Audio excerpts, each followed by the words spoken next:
What's happening, people? Back with another reaction, back with some more Marie Fredriksson, and we're returning for one of the bonus tracks included in this expanded folder for her 1992 album, The Constant Journey. Thank you again to Gebus.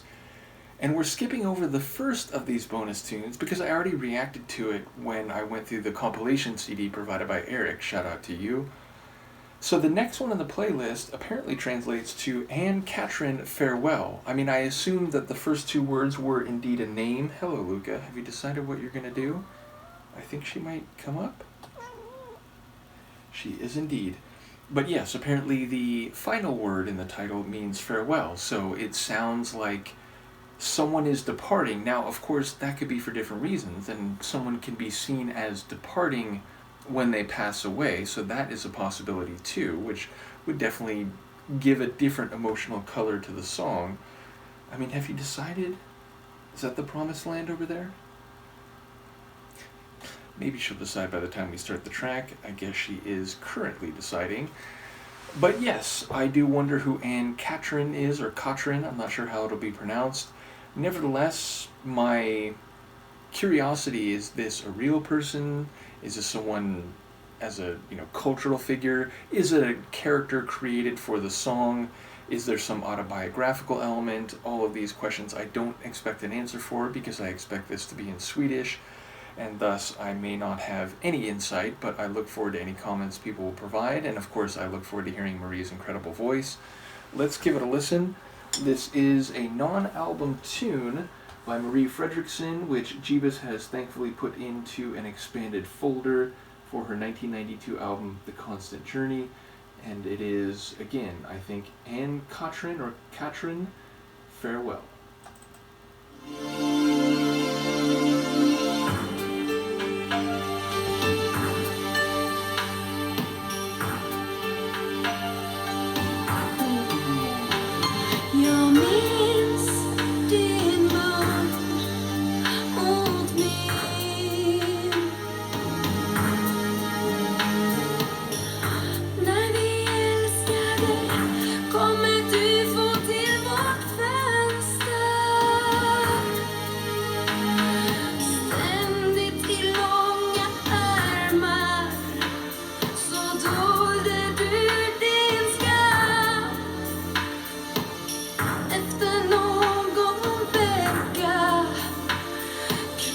Sanningen väl fram och sen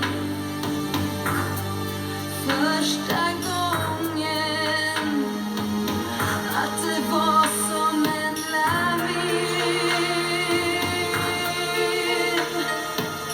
Minns du hur det kändes, Ann-Katrin?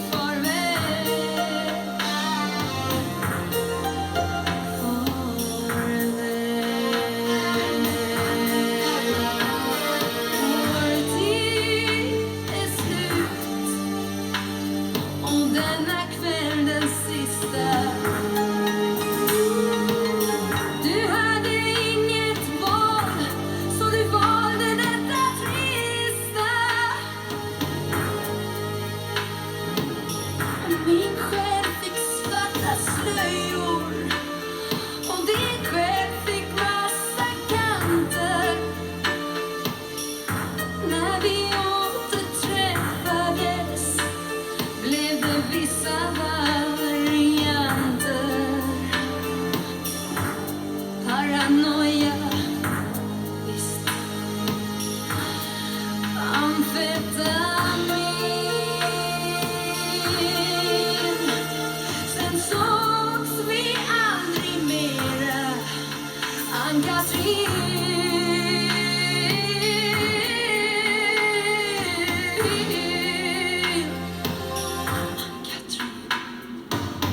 Ann-Katrin, farväl.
didn't see that ending coming.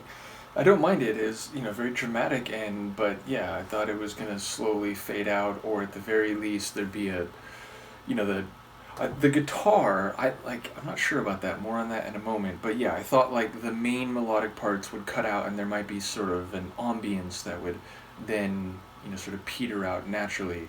But yeah, it really had a sharp finish to it.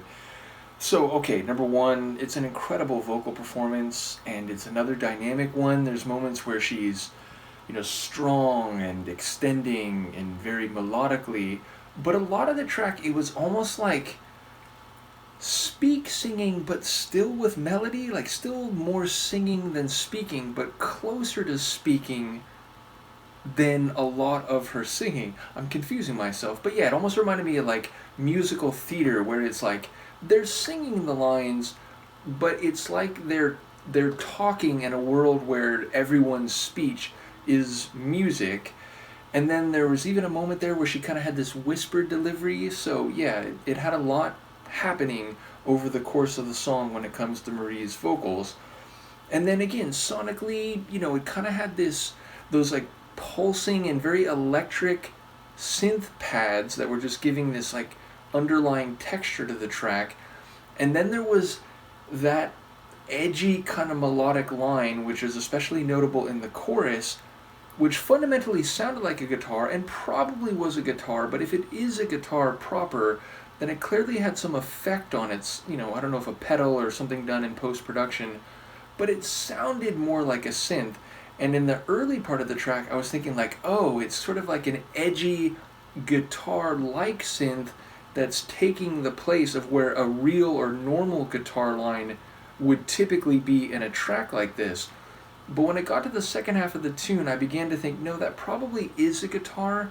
Again, there's just some effect on it that makes it sound a bit more synthesized or electronic. So yeah, I don't quite know what it is, but my best guess is that it was a guitar, but it had some effect on it. So either way, I enjoyed it, and it felt very dramatic. There felt like a real intensity to it, and indeed, like when it started, I was like, oh, like, what is it, on Katrin, or Anne Katrin, I think was the pronunciation, but it felt like, oh, she probably did pass away. This feels very heavy and final.